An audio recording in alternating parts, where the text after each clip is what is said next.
Class 11-এর first সেমিস্টারের ছাত্রছাত্রীদের জন্য আজকে আমার প্রথম পরিবেশন। কারণ কাজী স্যার টিউটোরিয়াল এই চ্যানেলটি আমি বেশি দিন খুলিনি, তাই ক্লাস 11-এর আগের বছরের সিলেবাস চেঞ্জ হওয়া সত্ত্বেও আমি কিন্তু ভিডিও দিইনি। তাই ধীরে ধীরে এবারে তোমাদের ফার্স্ট সেমিস্টারে ভিডিও কিছু কিছু আসবে। তোমরা অবশ্যই দেখো, ভালো লাগবে, চ্যানেলটা তোমাদের উপকারে আসবে অবশ্যই। গল্প বা কবিতা যেগুলো আমি বাংলার বুঝিয়ে দেবো ভালো করে, তোমরা অবশ্যই বুঝতে পারবে। ইংলিশেও আসবে কিছু টেক্সট, বোঝাবো আমি কবি পরিচিতি সহ, বা অন্যান্য সাবজেক্টেও একাদশ শ্রেণীর ফার্স্ট সেমিস্টারের ভিডিও আমি আনবো। তাই তোমরা অবশ্যই চ্যানেলটাকে সাবস্ক্রাইব করো আর বেল আইকনটাকে প্রেস করে রাখবে, অল করে রাখবে, যাতে সবার আগে ভিডিও ছাড়লেই তোমাদের কাছে পৌঁছে যায়। আমি তোমাদের কথা দিচ্ছি অবশ্যই তোমাদের উপকার হবে এবং ভালো লাগবে। আমি যেটুকু বোঝাবো, যা বোঝাবো বা যে সাজেশনগুলো দেব আমি সবগুলোই। তাই ভিডিওটা শেষ পর্যন্ত দেখো। আজকে একটি যে গল্পটি আমি তোমাদের আজকে আনলাম, যদিও গল্পটি একটি হতদরিদ্র পরিবারের জীবন কাহিনী, জীবন সংগ্রামের কাহিনী, দুঃখ ভরা জীবনের কাহিনী এবং একটি অসহায় দরিদ্র মেয়ের করুণ পরিণতি গল্পে বোঝানো হয়েছে। তাই তোমাদের যাদের টেক্সটে আছে ক্লাস 11-এর প্রথম গল্প এটা পুঁই মাচা, তারা তো পড়বেই, আর যারা গল্প ভালোবাসো তারাও আমার এই ভিডিওটা দেখবে। তোমাদের অবশ্যই ভালো লাগবে আশা করছি। আর ভালো লাগলে অবশ্যই লাইক কমেন্ট করো, শেয়ার করে দিও সহপাঠী, বন্ধু বান্ধব বা যারা গল্প ভালোবাসে শুনতে তাদের কাছে অবশ্যই অবশ্যই শেয়ার করে দিও। দেখো, গল্পটা আমি তোমাদের বিস্তারিত বোঝাবো, গল্পাকারে বোঝাবো। এরপরে আবার লাইন বাই লাইন দুটো পার্টে বোঝাতেও পারি, এমসিকিউ আনবো। তোমরা চ্যানেলের সঙ্গে জুড়ে থাকো, অবশ্যই লাভবান হবে। দেখো, পুঁই মাচা বিভূতিভূষণ বন্দ্যোপাধ্যায়। গল্পটা বোঝানোর আগে, গল্পে যাওয়ার আগে আমি খুব সংক্ষিপ্ত একটুখানি কবি পরিচিতিটা তোমাদের সামনে তুলে ধরব। কারণ পুঁই মাচা পড়বো আর বিভূতিভূষণ বন্দ্যোপাধ্যায় সম্পর্কে যদি একটু না জানি, একটু তুলে ধরবো, খুব বেশি বিস্তারিত আমি করব না লেখক পরিচিতি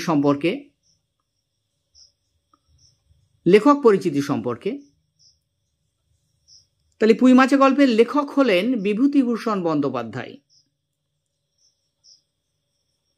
জন্মেছিলেন 1894 খ্রিস্টাব্দে 12 সেপ্টেম্বর নদিয়া জেলার কাঁচরাপাড়ার মুরাতিপুর গ্রামে।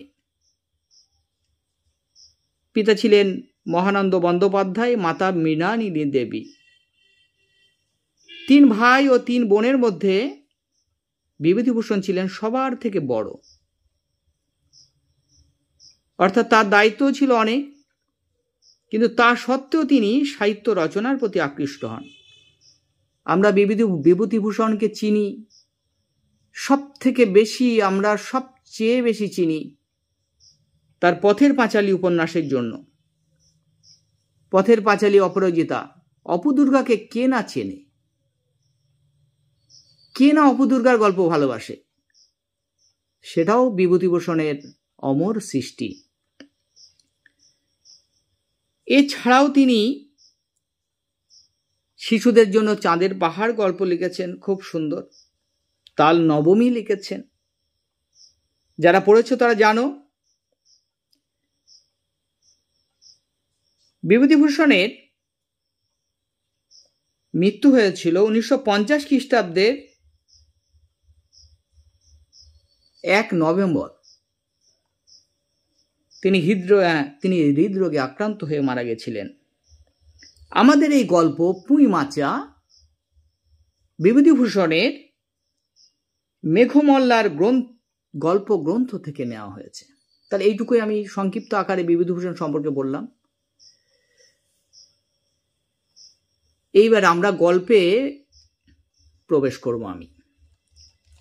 তোমরা অবশ্যই মন দিয়ে দেখো, যতটা সম্ভব গল্পটা আমি তোমাদের সামনে তুলে ধরার চেষ্টা করব।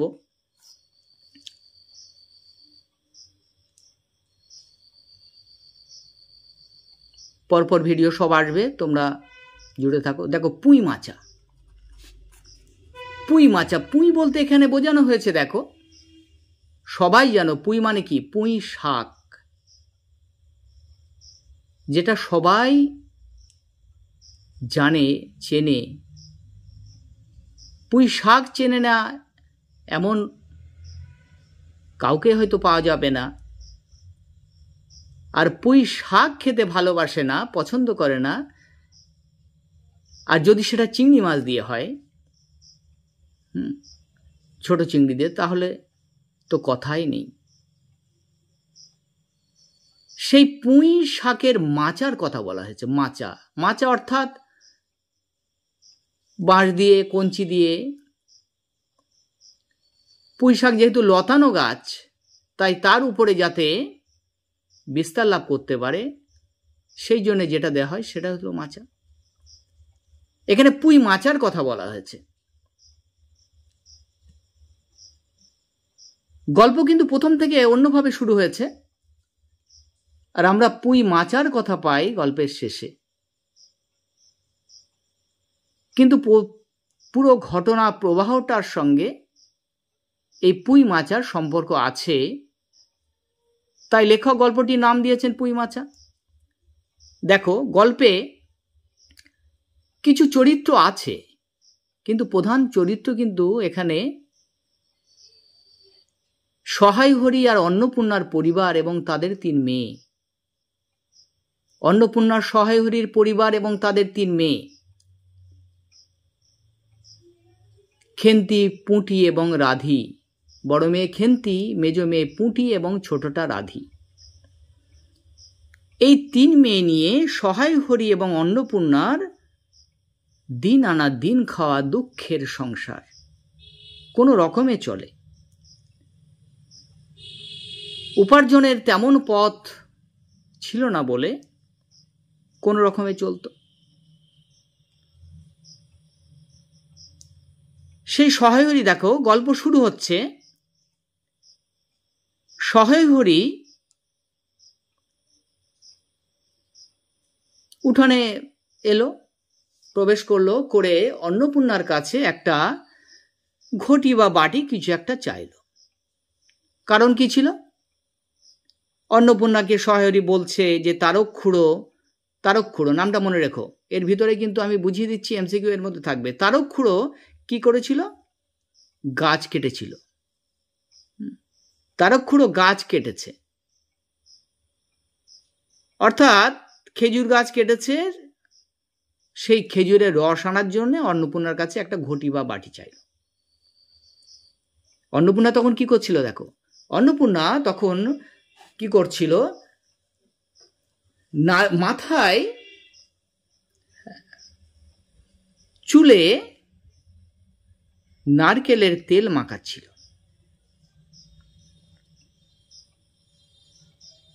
কিন্তু কি হলো? অন্নপূর্ণা কি করলেন? সহায় হরির কথা শুনে ঘটি বাটি তো বার করে দেওয়ার কোনো আগ্রহই দেখালো না, আর এ বিষয়ে কোনো কথাও বলল না। তখন সহায় হরি কি বলল? কই বসে রইল কেন? একটা কিছু দাও, ঘটি বা বাটি চাইলাম। আরে খেন্তি টেন্তি এরা সব কোথায় গেল? তাহলে খেন্তির কথা গেল কিন্তু এইবার। খেন্তিকে? সহায় হরি অন্নপূর্ণার বড় মেয়ে। খেন্তি টেন্তি মানে অন্য সব মেয়ে যারা আছে তাদের কথা বলা হচ্ছে, তাই বলেছে খেন্তি টেন্তি কোথায় গেল সব? বলছে তুমি ঘটি বাটি কি আমরা দেবে না? তেল মাখছো তাই দেবে না? অন্নপূর্ণা তেলের বাটিটি সরিয়ে রাখলো। দেখে কি বলছে, দেখ কি করছে, দেখো শান্ত সুরেই বলছে, শান্ত সুরেই বলছে, তুমি কি ভেবেছো বলো তো, তুমি কি মনে করেছো? কিন্তু অন্নপূর্ণার এই শান্ত সুরও সহায়রীর মনে কি করলো, মানে ভীতির সঞ্চয় করলো। সচরাচর শান্ত সুরে কথা তো অন্নপূর্ণা বলে না, তাই জন্যে। আর সেটা সহায়রী কি ভাবলো, যে নিশ্চয়ই এটা ঝড়ের পূর্বাভাস, এতটা শান্ত, নিশ্চয়ই কিছু বলবে, কারণ আছে। অন্নপূর্ণা আবার শান্তভাবেই বলল, হ্যাঁ শান্তভাবেই বলল, তুমি কি কিছু খোঁজ রাখো না, তুমি কিছু বোঝো না, তোমার ঘরে অত বড় মেয়ে রয়েছে, তুমি কিছু বোঝো না, আর তোমার রস খেয়ে দিন চলে যাবে। পাড়ায় কত কি রটে যাচ্ছে, গুজব রটছে, তুমি কি তার কিছুই খবর রাখো না? সহায়রী বলল, কেন, কি গুজব, কি হয়েছে? তখন অন্নপূর্ণা কি বলল, বলছে তুমি চৌধুরীদের বাড়ি গিয়ে দেখো কি হয়েছে। ঘুরে ঘুরে সারা জীবন ওই বাগদি পাড়ায়, দুলে পাড়ায় ঘুরে ঘুরে বেড়াও, খোঁজ খবর তো কিছু রাখো না, মেয়ে বড় হচ্ছে সে কথা তুমি জানো না। সমাজে থাকতে হলে কত কি মেনে চলতে হয়। কে বলছে? অন্নপূর্ণা বলছে, সমাজে থাকতে হলে কত কি মেনে চলতে হয়, তুমি সেটা তো জানো না। সহায়রী তখনও বিস্মিত হলো, বলছো কেন, কি হয়েছে? হ্যাঁ বলছে, করেছি কি? বলছে তোমাকে একঘরে করে দেবে। অন্নপূর্ণা বলছে, একঘরে করে দেবে? মেয়ে তোমার বিয়ে দেওয়ার বয়স হয়েছে, আর মেয়ের আশীর্বাদ হয়ে গেল, আশীর্বাদ হয়ে গেছিল খেন্তির, কিন্তু পাত্র ভালো না হয় সে আশীর্বাদ হয়ে ভেঙেছিল। পরে আমি সে প্রসঙ্গ আসছি, তোমাদের বলবো। বলছে এই মেয়ে আশীর্বাদ হওয়া মেয়ে ঘরে রাখলে তোমাকে তো সবাই একঘরে করে দেবে বলছে। যাও দুলেপাড়া বাগদিপাড়া গিয়ে তুমি সময় কাটাও। কে বলছে? অন্নপূর্ণা।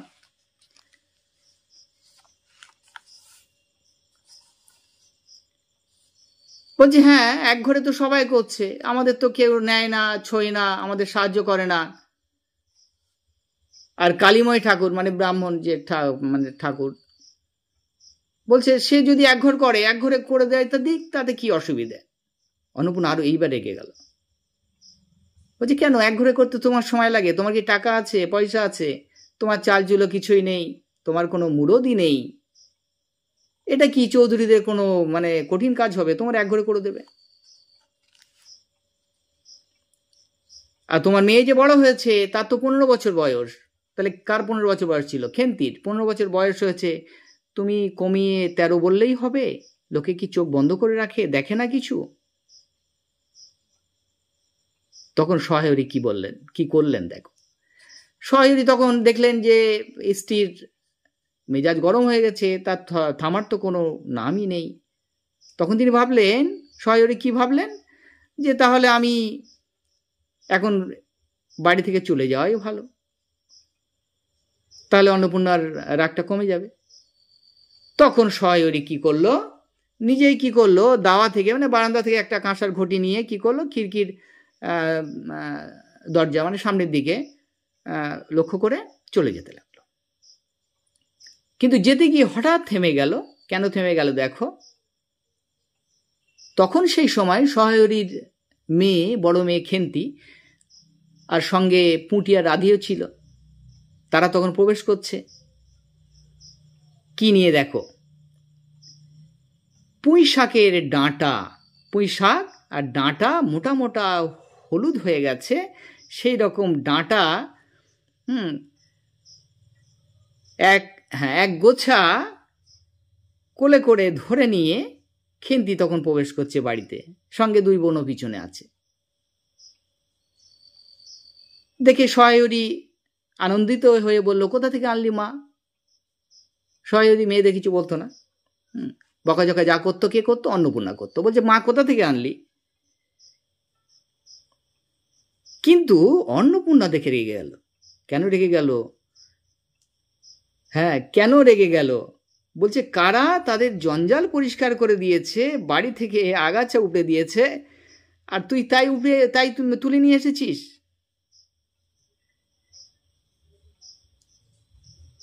আর সঙ্গে যে ছোট মেয়ে দুটো ছিল, কে, পুঁটি আর রাধি, তাদের একজনের হাতে কি ছিল, একজনের হাত খালি ছিল আর অন্যজনের হাতে কি ছিল, 2-3টে পাকা ওই পুঁই পাতায় যে পুঁই শাকের পাতা ছিল জড়ানো কিছু একটা ছিল। দেখো খেন্তি কেমন ছিল, দেখো খেন্তি মানে লম্বা ছিল, খেন্তির একটু বর্ণনা তারপর দেওয়া আছে। লম্বা, মাথার চুলগুলো কালো ছিল, চেহারাটা গোলগাল ছিল। হ্যাঁ, কিন্তু চুলে যত্ন ছিল না, তাই আগোছালো ছিল। মুখখানা ছিল বড় আর চোখ দুটো বড় বড়, আর শান্ত স্বভাবে। খেন্তি কেমন ছিল, শান্ত স্বভাবে, সাতচড়েও তার কথা ছিল না। মা যতই বকুক অন্নপূর্ণা কিছুই কিন্তু তার উত্তর করতো না, এতটাই শান্ত ভালো ছিল সে। তখন ভয় পেয়ে গেল খেন্তি। মায়ের বকুনি শুনে যে পিছুতে যাবে, অমনি কি হলো, তার সেই হাতের এগুলো ডাঁটাগুলো, পুঁই শাকের ডাঁটাগুলো পড়ে গেল। খেন্তি কি করলো, আর সেই 2 ছোট বোনের হাতের একটার হাতে যে পুঁই পাতা দিয়ে 2-3টে পুঁই শাকের পাতা দিয়ে জড়ানো ছিল, সেটা মাকে মেলে ধরে বলল, মা চিংড়ি মাছ। বাবারে বলল, বাবা চিংড়ি মাছ। ওই গয়া বুড়ি, গয়া পিসি, তার কাছ থেকে চেয়ে আনলাম, দিতে চাইছিল না, বললো তোর বাবার কাছে এখনো 2 পয়সা বাকি রয়েছে, তোর বাবা তো এখনো দেয়নি, আমি এ মাছ তোকে দিতে পারবো না। তা আমি জোর করে নিয়ে এলাম। কি বলছে খেন্তি, বলছে আমি জোর করে নিয়ে এলাম, হ্যাঁ পুঁই শাক দিয়ে রান্না হবে তাই। অন্নপূর্ণা কি করলো, সমস্ত দেখার পরে চিৎকার করে বলল, নিয়ে যা, ফেলে দিয়ে আয়। কাকে বলল, ছোট দুটোর কে বলল যে পুঁই ডাঁটা কারা তুলে দিয়েছে, এই সব করে বেড়াস তোরা। হ্যাঁ,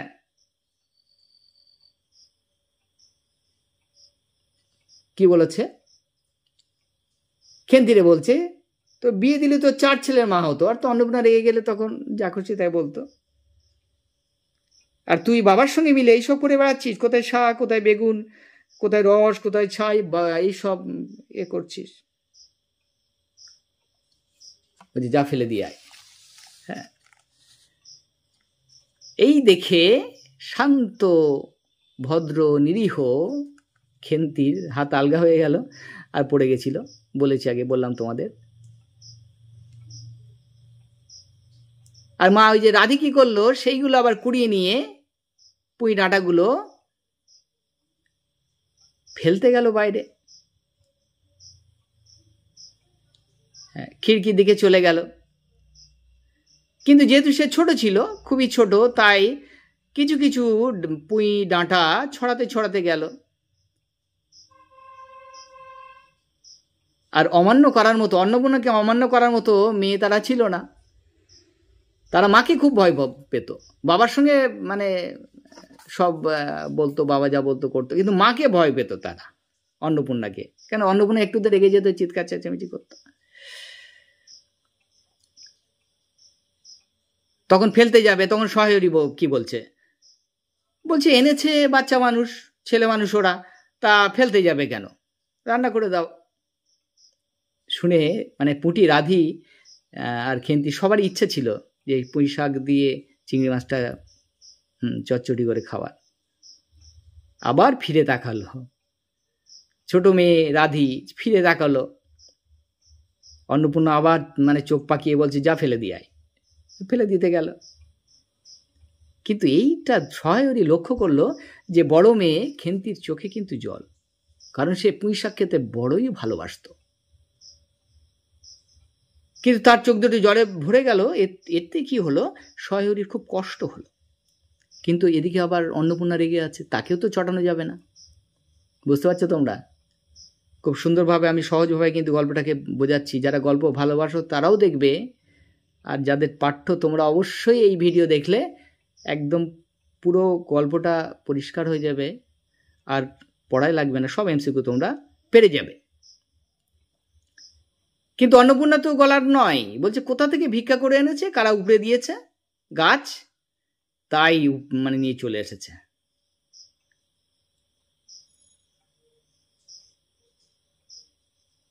এই ঘটনার পরে সবাই যে যার মতো চলে গেল। কিন্তু মায়ের মন তো, ভালো করে দেখো, মায়ের মন, অন্নপূর্ণা তো ভালোবাসতো 3টে মেয়ে, কিন্তু অভাবের সংসারে কি করবে? যখন রাঁধতে বসলো তখন খেন্তির মুখটা তার মনে পড়লো। বলছে, খেন্তি আমার কতই ভালোবাসে পুঁইশাক। গত অরন্ধনের আগের দিন বাড়িতে পুঁইশাক রান্না হয়েছিল। খেন্তি সচরাচর আবদার করে না, কিছু বলে না, কিন্তু বলেছিল, মা আমাকে অর্ধেকটা দিও, আর অর্ধেকটা সবাই তোমরা। বুঝতে পেরেছো তাহলে কতটা খেন্তি পুঁইশাক পছন্দ করে? তাহলে পুঁইশাক নামকরণ কেন হয়েছে পুঁই মাচা? বুঝতে পারছো তোমরা? পুঁইশাকের প্রসঙ্গ এসেছে, বারে বারে এসেছে। বাড়িতে কেউ ছিল না তখন। অন্নপূর্ণা কি করলো? হ্যাঁ, চুপি চুপি গিয়ে ডাঁটাগুলোকে কুড়িয়ে এনে চিংড়ি মাছ দিয়ে রান্না করে রাখলো। মায়ের মন তো। আর দুপুরবেলা যখন খেতে বসলো তখন খেন্তির পাতে সেই পুঁইয়ের চচ্চড়ি, হ্যাঁ, চিংড়ি মাছ দিয়ে যখন দেয়া হলো, তার বড় বড় ডাগর দুটি চোখ কি হলো? আনন্দে ভরে গেল, আনন্দে ভরে গেল। অন্নপূর্ণা দেখেও আনন্দ হলো। মায়ের মন, মা তো সন্তানের ভালোই চায়, মা তো আনন্দ পায় সন্তান খেলে।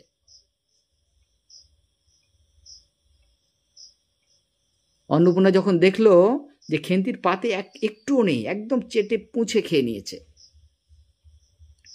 তখন খেন্তি বলল, তখন অন্নপূর্ণা বলল, মা খেন্তি আর একটু দেবো? খেন্তি মাথা নাড়লো, মানে আরও নেবে, সে আরও নেবে। পুঁইশাক এতটাই তার পছন্দ, সে আরও নেবে। দেখে আনন্দ হলো অন্নপূর্ণার, চোখ জলে ভরে আসলো। চোখ জলে ভরে আসলো। এদিকে কালীময়ের চণ্ডীমণ্ডপে ডাক পড়লো সহায়রী। দেখো এবার কালীময় ডাকলো সহায়রীকে, ডেকে চড়া সুরে বলল যে, কি ব্যাপার সহায়রী, মেয়ের বিয়ে দিচ্ছ না কেন?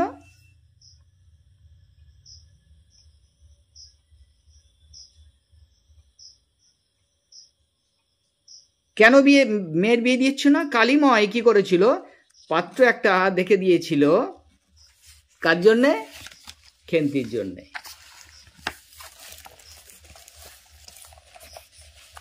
সে পাত্র কি রকম ছিল পরে আসছি, দেখো। তার পরবর্তীকালে কালীময় কি করলো? একটু নরম সুরে বলল যে, সেসব দিন তো আর নেই, যে 12-13 বছর মেয়েদের পার হয়ে গেলেই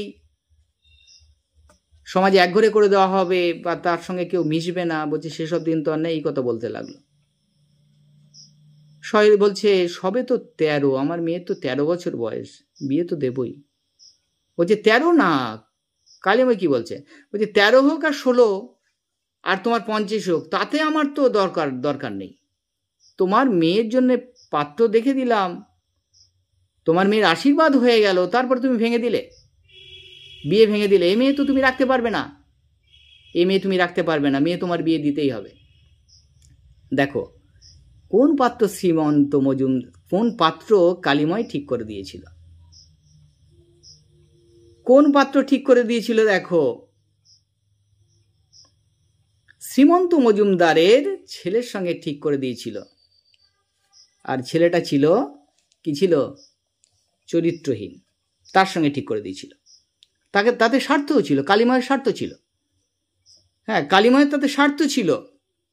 সে টাকা ধার নিয়েছিল, সেটা সুদ দিতে পারছিল না, টাকাও দিতে পারছিল না। তাই সেই জন্যে সহায় হরির মেয়ের সঙ্গে ওর ছেলের, শ্রীমন্ত মজুমদারের ছেলের বিয়ে দিয়ে ব্যাপারটা মানে মিটমাট করতে চাইছিল। আর ছেলেটা কি ছিল? কুম্ভকার বধূর সঙ্গে কোনো একটা কারণে তার আত্মীয় স্বজনের কাছ থেকে খুব মারধর খেয়েছিল, তাই বিয়ে ভেঙে দিয়েছে। সহায়রী তো ঠিকই করেছিল, কিন্তু সেটা তো মানবে না সমাজ। সেই সময় তো চলতো, সমাজের যারা মাথা, হ্যাঁ, ব্রাহ্মণ বা এই ধরনের, তাদের এতেই চলতো।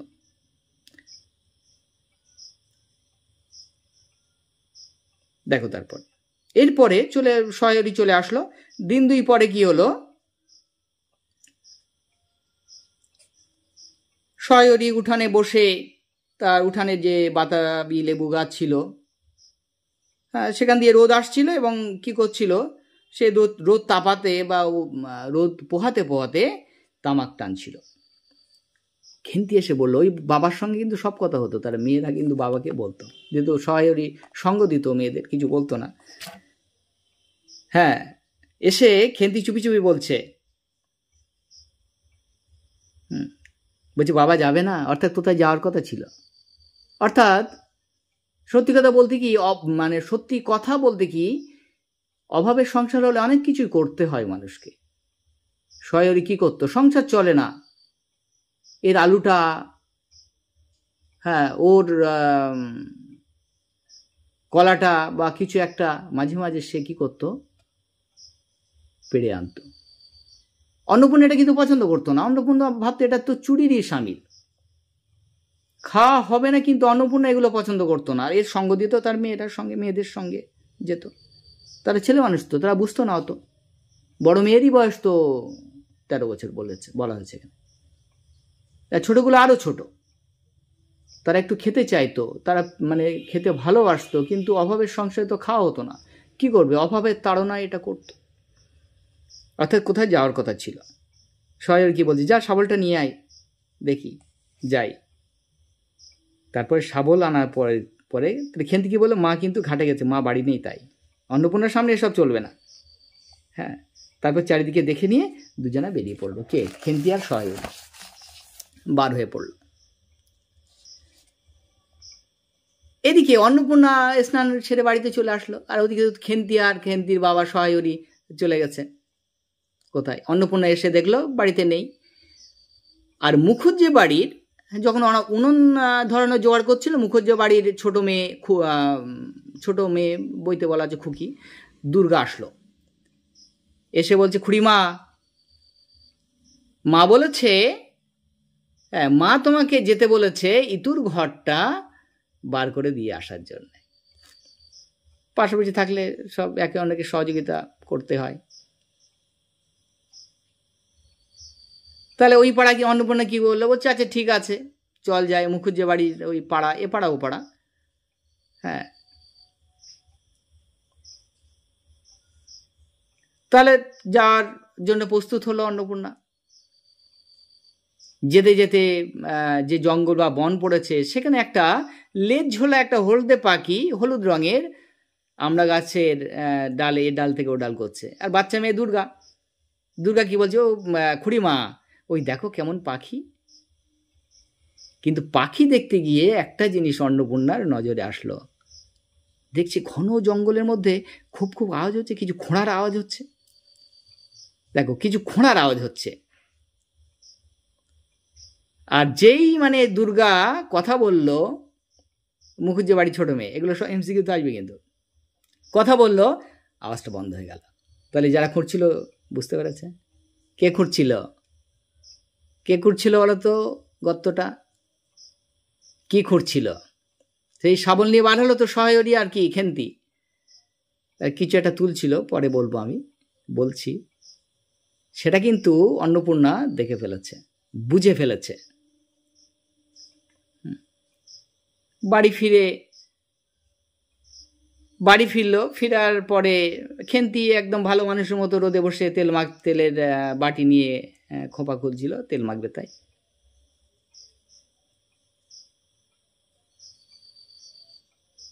খেন্তি যখন স্নান ছেড়ে সে বাড়ি আসলো, সহায়রী তখন আনন্দের সঙ্গে ভেবেছে অন্নপূর্ণা এটা মেনে নেবে। 15-16 সের ওজনের, ভাবো 15-16 কিলো ওজনের একটা মেটে আলু, মাটির আলু। আগে সব জায়গায় হতো, এখন আবার 400 হয়, তোমরা জানো মাটির আলু যারা খেয়েছো, মেটে আলু। হ্যাঁ, আগে যেখানে সেখানে ঝোপে ঝাড়ে এগুলো হতো, আর বড় বড় হতো অনেক। এসে উপস্থিত হলো। সামনে এনে কি করলো, অন্নপূর্ণার সামনে এলে বলছে ওই পাড়ার মহেশা চৌকিদার রোজ বলে যে কর্তা ঠাকুর, হ্যাঁ বলছে আগে তো তোমার বাপ থাকতে এদিকে আসতো, এখন তো এদিকে আসোই না। হ্যাঁ বলছে ওই বেড়ার গায়ে একটা মেটে আলু হয়েছে, ওটা তুমি তুলে নিয়ে যাও। মিথ্যে কথা বললো কিন্তু, কিন্তু অন্নপূর্ণার কাছে তো চালাকি খাটবে না, অন্নপূর্ণা যথেষ্ট মানে বুদ্ধিমতী। তখন অন্নপূর্ণা বলছে যে আমার সঙ্গে মিথ্যে কথা, একটু আগে বরচ পাতার জঙ্গলে কি করছিলে? হ্যাঁ কি আওয়াজ হচ্ছিল? সহায়রি যতটা সম্ভব মিথ্যে বলে কথাটাকে ঢাকার চেষ্টা করলো। দেখো যতটা সম্ভব মিথ্যে বললো, কিন্তু তখন অন্নপূর্ণা কি করলো, খেন্তিরে ডাকলো। জানে খেন্তি বলে দেবে সত্যি, খেন্তি সহজ সরল তা বাচ্চা মেয়ে বলে দেবে, তাই খেন্তিকে ডাকলো। খেন্তি মানে ডাকলো মানে যখন স্নান সেরে বাড়ি ফিরলো তখন ডাকলো, দেখে প্রথমে জিজ্ঞেস করলো এই মেটে আলু দুজনে মিলে এনেছিস বল? একদম সরাসরি বললো যে এই মেটে আলুটা দুজনে মিলে এনেছিস তো বল। খেন্তি একবার আলুর দিকে তাকায়, একবার মায়ের দিকে তাকায়, কি বলবে ভাবে, মিথ্যে বলবো না সত্যি বলবো? মিথ্যে বলে ধরা পড়ে গেলে তো মার কাছে বকুনি খেতে হবে, পিটুনি খেতে হবে, আর সত্যি বললে তো আবার বাবাকে বকবে। অন্নপূর্ণা কড়া শুলে বলছে বল এই মেটে আলু কি তুই এনেছিস তো নাকি?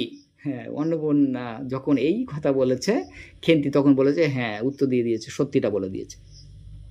তাও অন্নপূর্ণা তো যতটা সম্ভব মুখে যা আসলো বলল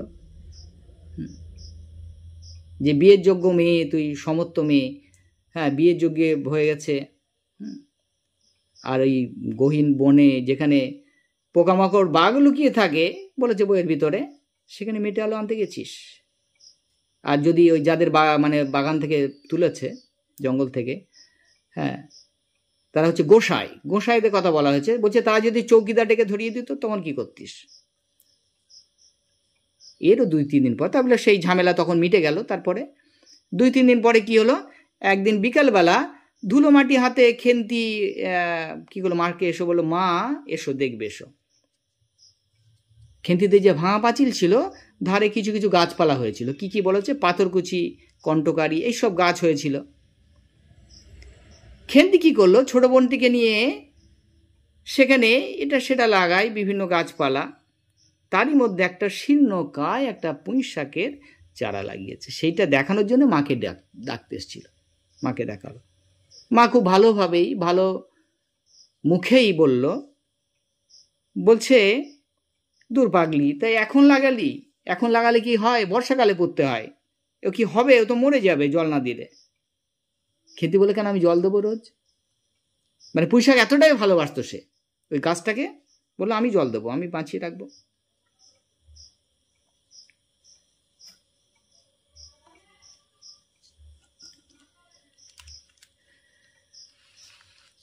এদিকে দেখো, এদিকে সহায়রী খেন্তিকে দেখলো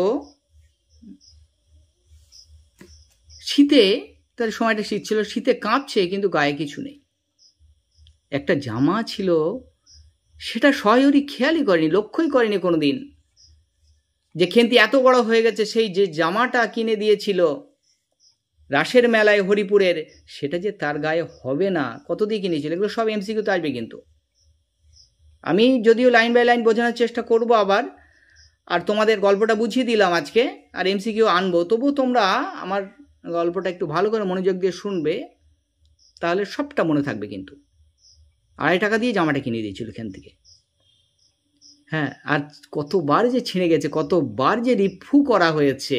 রিপু করা মানে কি, ওর উপরে ছেঁড়া জায়গায় সেলাই করা, তালি দেওয়া। হ্যাঁ, তোমরা গল্পটা যারা পড়ছো বর্তমানে তারা তো এই জিনিসটা বোঝোই না, রিপু করা জামা কি জিনিস।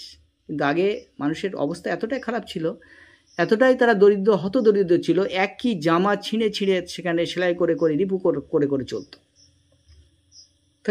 তাহলে কি হলো, এখানে শহরই লক্ষ্যই করেনি যে মেয়ের স্বাস্থ্যোন্নতি হয়েছে, মেয়ের সেই জামাটা যে হয় না এবং সেটা টিনের তোরঙ্গের মধ্যে তোলা আছে। তারপরে পৌষ সংক্রান্তিতে কি হলো, স্বর্ণপূর্ণা কি করলো, একটা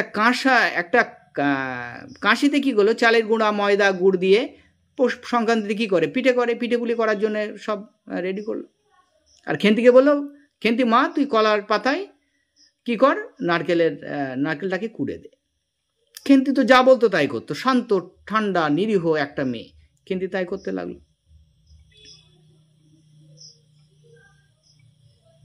আর ময়দা গোলার মাখা শেষ হলে অন্নপূর্ণা কি করলো, পিঠে চাপাতে যাবে খোলাতে, ছোট মেয়ে রাধি এসে বললো, ডান হাতটা পেতে বললো, মা আমাকে একটু দাও না গোলা। অন্নপূর্ণা তাকে দিল। পুটি অমনি ডান হাত পাতলো, তাকেও দিল। খেন্তি কিছু কিন্তু চাইলো না, সচরাচর খুব একটা চায় না। মায়ের মন তো, মা কি করলো, সেই নারকেল কোড়ার সেই একটা মালায় খেন্তির জন্য কিন্তু তুলে রাখলো। খেন্তির জন্য তুলে রাখলো।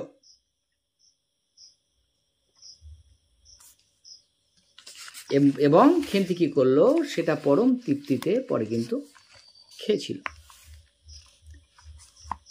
এদিকে কথা মেয়ে এবং মা পিঠে করতে করতে অনেক কথাই হচ্ছিল।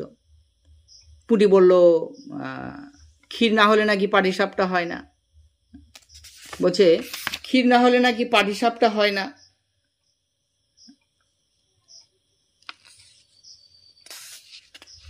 ওকে কে বলেছে সেই কথাও বলছিল।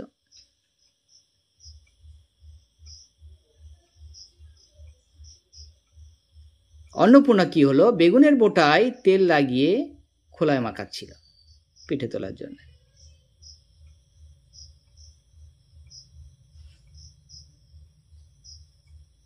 মাখাতে মাখাতে কি বলল,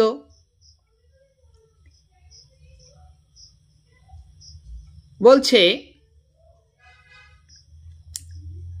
নে, কিন্তু বলছে মানে মেয়েদের বলল পিঠে খা, কিন্তু এখানে বসে খাস নে, মুখ থেকে পড়ে যাবে, কি হবে, এঁটো হয়ে যাবে। খেন্তি কি করলো, নারকেলের মালায় এক থাবা তুলে নিয়ে গিয়ে অন্য জায়গায় গিয়ে খেতে লাগলো পরম তৃপ্তিতে। খানিকক্ষণ পর, ঘন্টাখানেক পরে কি হলো, যখন পিঠে হয়ে গেল তখন অন্নপূর্ণা বলল, নে তোরা সব পাতা পেতে বস, গরম গরম খাবি, আমি দিচ্ছি। আর খেন্তিকে বললো, যা জল দেওয়া ভাত আছে নিয়ে আয় দিনের বেলা। কিন্তু খেন্তি কিন্তু সেটা খেতে চাইলো না। পিঠে হয়েছে গরম গরম, সে কি খাবে, কিন্তু কিছু বলছে না। দেখে এতটাই ভালো, এতটাই শান্ত নিরীহ একটা মেয়ে, সহজ সরল। কিন্তু অন্নপূর্ণা মুখ দেখে বুঝতে পারল। পুটি বলল, অর্থাৎ 3 বোনের কিন্তু মিল ছিল খুব, একে অন্যকে খুবই ভালোবাসত। পুটি বলল, মা দিদি পিঠে খাক না, ও পিঠে খেতে কত ভালোবাসে, ভাতটা বরং থাকুক, কাল সকালে আমরা সবাই খাব।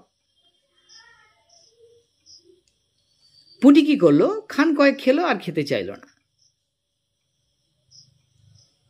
খেন্তি কম করে 18-19 খানা পিঠে খাইলো। 18-19 খানা পিঠে খেলো, কিন্তু অন্নপূর্ণা তাও বলছে, খেন্তি মা আর নিবি? মা দেখো বকে ঠিকই, কিন্তু মায়ের ভালোবাসাটা দেখো, বলছে আর কি নিবি তুই? তারপরেও কিন্তু খেন্তি মাথা নাড়লো, তারপরেও খান কতক খেলো। অন্নপূর্ণা মেয়েটির দিকে তাকিয়ে থাকলো পরম স্নেহে, পরম ভালোবাসায়। বলছে, খেন্তি আমার যার ঘরে যাবে সে খুব তার ভাগ্য খুবই ভালো। এই রকম ভালো মানুষ, কাজে কর্মে বকো মারো গাল দাও, টু শব্দটি নেই, টু শব্দটি করে না। বৈশাখ মাসের প্রথমে শহরের এক দূর সম্পর্কের আত্মীয়ের ঘটকালিতে খেন্তির বিয়ে হয়ে গেল। কি মর্মান্তিক পরিণতি দেখো, খেন্তির বিয়ে হয়ে গেল। কি রকম জায়গায় বিয়ে হলো দেখো। তাহলে বৈশাখ মাসে প্রথমে সহরির এক দূর সম্পর্কের, যেহেতু ওদিকে চাপ ছিল কার, কালীময়ের, নাহলে এক ঘরে করে দেবে, সমাজচ্যুত করে দেবে, তাই এক দূর সম্পর্কের আত্মীয়ের ঘটকালিতে খেন্তির বিয়ে হয়ে গেল। কি মর্মান্তিক পরিণতি! বিয়ে হলো কার সঙ্গে? খেন্তি হলো তার, খেন্তি হলো দ্বিতীয় পক্ষের স্ত্রী, মানে আগে একটা বিয়ে আছে, বউ আছে তার। পাত্রটির বয়স কত? 40-এর খুব বেশি কোনো মতে হইবে না। তার মানে কি 40 বছর বয়স। খেন্তির কত? 13 বছর বয়স। 13 কি 15? সহরি বলে 13, কিন্তু 15 বছর বয়স। যাই হোক, 15-40 বছর বয়স স্বামীর বয়স, তাও দ্বিতীয় পক্ষ, দ্বিতীয় পক্ষে স্ত্রী। অন্নপূর্ণা কিন্তু ইচ্ছুক ছিল না। অন্নপূর্ণা কিন্তু প্রচন্ড ভালোবাসে মেয়েদের। অন্নপূর্ণার কোনো ইচ্ছাই ছিল না, কিন্তু পাত্রটা মানে অবস্থাপন্ন ছিল। তাই সহরি ভাবলো দুবেলা দুটো খেয়ে তো বাঁচবে মেয়েটা। তাদের কি হলো, ইটের ব্যবসা ছিল। হ্যাঁ, ইটের ব্যবসা ছিল, শহরে বাড়ি ছিল, অর্থাৎ অবস্থা ভালো ছিল পাত্রের। তাই ঠিক হয়ে গেল বিয়ে। দেখো, দ্বিতীয় পক্ষের স্ত্রী, তার আগের স্ত্রী ছিল, তার সত্ত্বেও বিয়ে হলো তার সঙ্গে। কি করুণ পরিণতি দেখো একটা অসহায় দরিদ্র একটা পরিবারের। জামাইয়ের বয়স একটু বেশি, কিন্তু সম্পন্ন পরিবার। কি অন্নপূর্ণার থেকেও মনে হয় বেশি, অন্নপূর্ণার থেকেও মনে হয় বেশি। তাহলে খেন্তির মায়ের থেকেও বেশি হবে। তাই লজ্জা পেত, সামনে যেত না জামাইয়ের। কে? অন্নপূর্ণা। তাহলে জামাইয়ের হাতে তুলে দিতে অন্নপূর্ণার গলা ধরে এলো, কষ্ট হলো খুব। তারপরে বাড়ির বাইরে আমলকি তলায় বেহারা, যারা পালকি যারা নিয়ে যায়, তারা কি করলো, আমলকি তলায় একবার নামালো। অন্নপূর্ণা দেখিলেন, অন্নপূর্ণা কি দেখলেন, তার মেয়ে খেন্তিকে কম দামের বালুচরি, অর্থাৎ শাড়ি দিয়েছিল কম দামের বালুচরের রাঙা চেলির, হ্যাঁ, আঁচলখানা দেখা যাচ্ছে এবং লুটাচ্ছে। মনে মনে ভাবলো, আমার মেয়েটা কত আগোছালো, কত আগোছালো, কত নিরীহ, একটু ভোজন পটু মেয়ে আমার, খেতে ভালোবাসে। পরের ঘরে অপরিচিত জায়গায় তারা কি বুঝবে? তারা কি আমার মেয়েটাকে বুঝবে? তারা কি দুটো খেতে দেবে? মেয়েটা কি বুঝবে? যাওয়ার সময় খেন্তি চোখের জল ভাসিয়ে কাঁদতে কাঁদতে গেল। এতদিনে তার মায়ের সংসার, তার বাবার সংসার, ছোট ছোট বোনেদের ভালোবাসা, সব কিছুকে উপেক্ষা করে খেন্তি চলে গেল। যাওয়ার সময় বলে গেল, বুক ভাসা কান্নায় বলে গেল, মা, আষাঢ় মাসে আমাকে এনো, বাবাকে পাঠিয়ে দিও। তাহলে বিয়ে হয়ে গেল বৈশাখ মাসে। বলছে আষাঢ় মাসে এনো, বৈশাখ জ্যৈষ্ঠী আষাঢ় এনো আমাকে। পাড়ার লোকের অনেক রকম অনেক কথা বলতে লাগে। কে বললো নাতি হোক তারপরে যাবে। এ কথা শুনে খেন্তি আবার লজ্জায় রাঙা হয়ে গেল। এদিকে ফাল্গুন চৈত্র মাস এসে গেল। হ্যাঁ, উঠানে যে মাচা ছিল সেখানে আমসত্ত্ব তুলতে তুলতে হু হু করে উঠল অন্নপূর্ণার মন। অন্নপূর্ণার মন হু হু করে উঠল। তার সে অনাচারী মেয়ে, লোভী মেয়েটা একটু খেতে ভালোবাসে, সে কেমন আছে, কি রকম অবস্থায় আছে, এইটা ভেবে। এদিকে আষাঢ় মাসে বর্ষা নেমেছে। সহরি কি করলো, তার প্রতিবেশী বিষ্ণু সরকারের সঙ্গে কথা বলছিল। তামাক সেজে দুজনা খাচ্ছিল। বিষ্ণু সরকার উবু হয়ে বসেছিল একটা তালপাতার চাটায় বসেছিল। গলা পরিষ্কার করে সে বলল, না সব তো, আর তাছাড়া আমি কি বলল যে তোমার মেয়েটির হয়েছিল কি?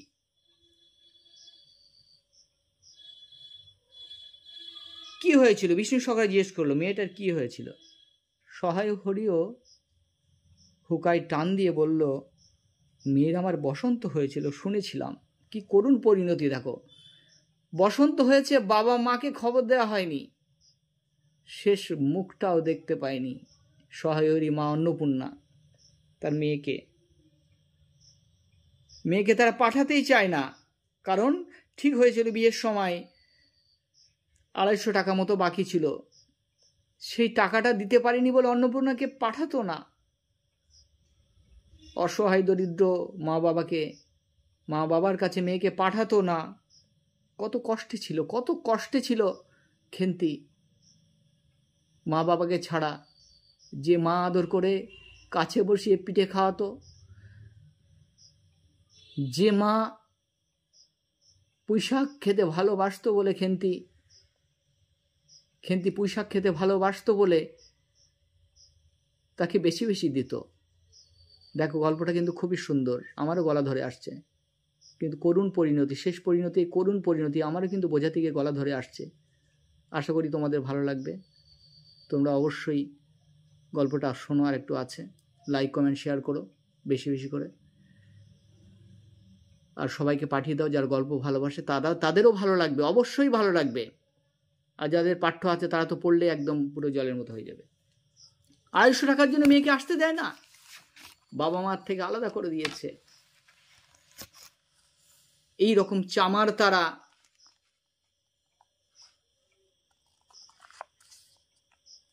এমনই তারা নিষ্ঠুর ছিল। আর যেহেতু গরিব ঘরের মেয়ে, তাই তাকে দেখতেই পারতো না তারা। সহায়রী কি হলো, এই কথা ভেবে সে কি করলো, কষ্ট হলো, তার খুবই কষ্ট হলো। কত আদরের সন্তান, কত আদরের মেয়ে, যে সব সময় সহায়রীর সঙ্গে থাকতো, সব কাজে সঙ্গ দিত, সাত চড়েও তো তার কথা ছিল না। এত ভালো মেয়ে, তার উপর করুণ পরিণতি এটাই। বসন্ত হয়েছিল, কিছুক্ষণ দুজনেই চুপ, কথা বার হলো না। বিষ্ণু সরকার আবার বললেন, তারপরে কি হলো? বিষ্ণু সরকার আবার বললেন, তারপরে কি হলো?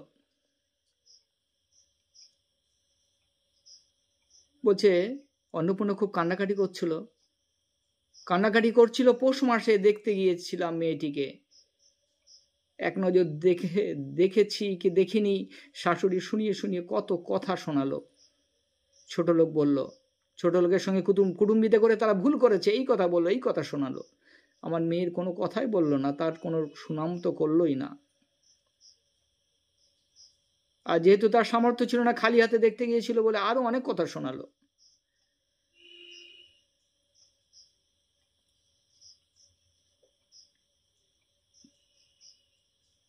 তারপরে দেখো, এই কথা শুনে বিষ্ণু সরকারের মুখ দিয়ে আর কোনো কথা সরল না।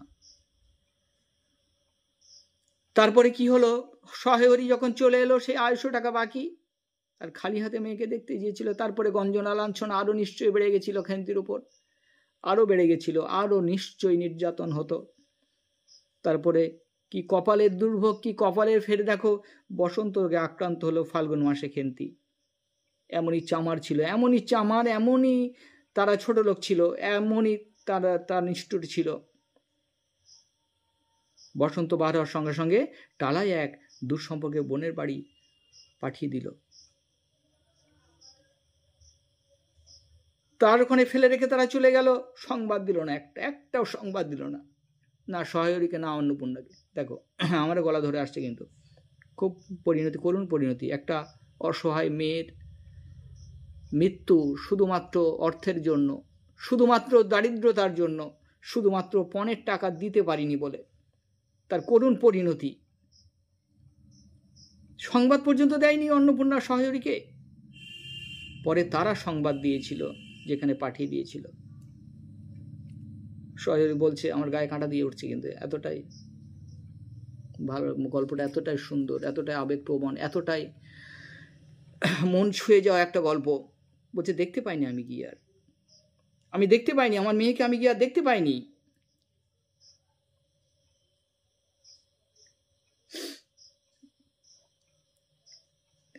এমনই চামার ছিল তারা, গায়ের গয়নাগুলো পর্যন্ত অসুখ অবস্থায় খুলে নিয়েছে, তার বেলা কোনো অসুবিধা হয়নি। সহায়রী বলছে, এমনই চামার ছিল। তারপর কয়েক মাস কেটে গেছে এই দুঃখজনক ঘটনায়, দুঃখে কষ্টে কয়েক মাস কেটে গেছে। তারপরে আবার সবকিছু কষ্ট দুঃখ অনেকটা মিলিয়ে গেছে। ঠিক তেমনই এক পৌষ পার্বণের দিনে আবার পিঠে করতে বসেছে। অন্য মেয়েকে তো মানুষ করতে হবে অন্নপূর্ণা। পুঁটি আর রাধি উনুনের পাশে বসে আছে। রাধি বলছে, মা অত ঘন করে ফেললে, আর একটু জল দাও। পুঁটি বলছে, ওতে একটু নুন দিলে হয় না? কিন্তু আগে কিন্তু অন্নপূর্ণা নিজে সব করতো, কিন্তু তার মনে পড়েছে কার কথা? খেন্তির কথা। খেন্তির কথা মনে পড়েছে, কিছুই ভালো লাগছে না পিঠে করে করতে গিয়ে।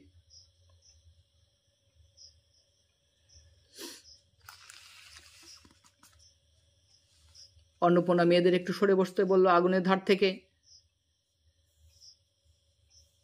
পিঠে যখন তৈরি হয়ে গেল, পুঁটি বলল, মা দাও। আগে পিঠেখানা আমি কানাচের সারা ষষ্ঠীকে দিয়ে আসি। এটা এই অনুসারে প্রথম পিঠেটা দিয়ে আসতো। অন্নপূর্ণা বললেন, একা যাস না রে পুঁটি, রাধিকে সঙ্গে নিয়ে যা।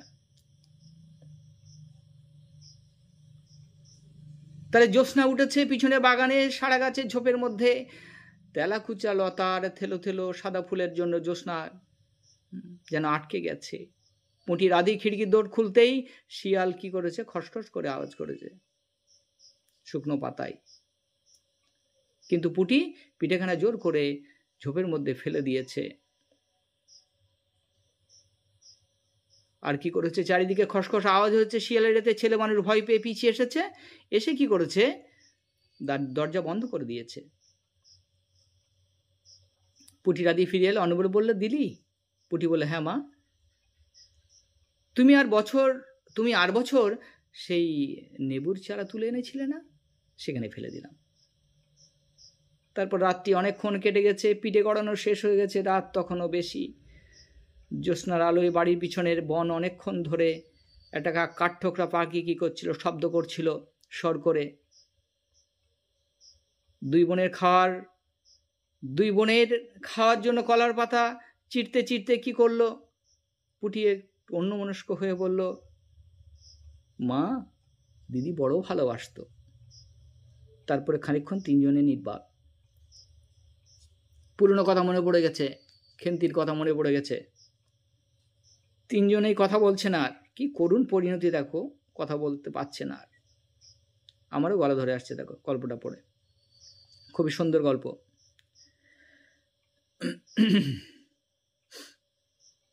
চুপচাপ খানিকক্ষণ সবাই। তারপরে অন্নপূর্ণার স্মৃতিতে ধরা পড়েছে তার সেই লোভী মেয়েটার স্মৃতি। তার পাতায় পাতায় শিরায় শিরারি জড়ানো। সে নিজের হাতে পোতা পুঁই গাছটা মাছা জুড়ে বড় হয়েছে। যেটা খেন্তি লাগিয়েছিল, পুঁই শাক ভালোবাসতো বলে, বড় হয়ে উঠেছে চারিদিকে মাচা জুড়ে। বর্ষার জলে কার্তিক মাসে শিশির পেয়ে কচি কচি সবুজ ডগাগুলো মাচাতে সব ধরে না। মাচা হইতে বাহিরে দুলিতেছে সুস্পষ্ট নধার, জীবনের লাবণ্যে ভরপুর। দারুণ বলেছেন লেখক বিভূতিভূষণ বন্দ্যোপাধ্যায়। অপূর্ব সুন্দর একটা গল্প আমি তোমার বোঝালাম। তাহলে নধার পুঁই শাক চারিদিকে জীবনে ভরপুর, অথচ জীবন চলে গেল। যে লাগিয়েছে পুঁই চারাটি, যে পুঁই খেতে ভালোবাসতো, পুঁই শাক খেতে ভালোবাসতো, তার জীবন চলে গেল। আর এদিকে জীবনে ভরপুর সেই পুঁই গাছ মাচাময় চারিদিকে বেড়ে উঠেছে, লতিয়ে উঠেছে নধার হয়ে। তিনজনে নিস্তব্ধ। অন্নপূর্ণা, পুঁটি, রাধি শোকে স্তব্ধ। তাদের প্রিয় দিদি আর আজকে নেই। তার দিদি মারা গেছে, মেরে ফেলা হয়েছে অবহেলা করে মেরে ফেলা হয়েছে। কিছু টাকার জন্যে, কিছু অর্থের জন্যে মেরে ফেলা হয়েছে। সমাজের করুণ পরিণতি একদিকে বিভূতিভূষণ বন্দ্যোপাধ্যায় তুলে ধরেছেন, অন্যদিকে একটা হতদরিদ্র পরিবারের করুণ পরিণতিকে তুলে ধরেছেন, একটা অসহায় মেয়ের করুণ কাহিনীকে তুলে ধরেছেন অপূর্ব সুন্দরভাবে। আমিও তোমাদের উপস্থাপন করলাম যতটুকু পারলাম, আমার যতটা সামর্থ্য আমি তুলে ধরলাম। তোমরা গল্পটা বারবার 2-4 বার শুনে নেবে ভিডিওটা, তাহলে তোমাদের কাছেও যেমন ভালো লাগবে তেমন পরীক্ষার জন্য তোমাদের উপকার হবে। তোমরা অবশ্যই শেষে আবার বলতে চাই, যদি সত্যি ভালো লেগে থাকে আমার এই গল্পটা, তোমরা চ্যানেলটাকে সাবস্ক্রাইব করো, সবার মাঝখানে শেয়ার করে দাও, সবাই যাতে গল্পটা পড়তে পারে। যাদের একাদশ শ্রেণীর টেক্সটে যাদের আছে তারা তো পড়বেই, আর যারা গল্প ভালোবাসে সবাই যেন পড়তে পারে। শেয়ার করে দাও আর সবাইকে সাবস্ক্রাইব করতে বলে দাও। এই চ্যানেল তোমাদেরই চ্যানেল, আমি যথাসাধ্য চেষ্টা করব তোমাদের ভালো করে বোঝানোর, তোমরা বুঝবে। লাইক করো, কমেন্ট করো, শেয়ার করো, আর অবশ্যই সাবস্ক্রাইব করো। তোমরা ভালো থেকো, সুস্থ থেকো, আর অবশ্যই তোমরা পড়াশোনায় মন দাও, পড়াশোনা করো। এই বলে ভিডিওটা শেষ করলাম।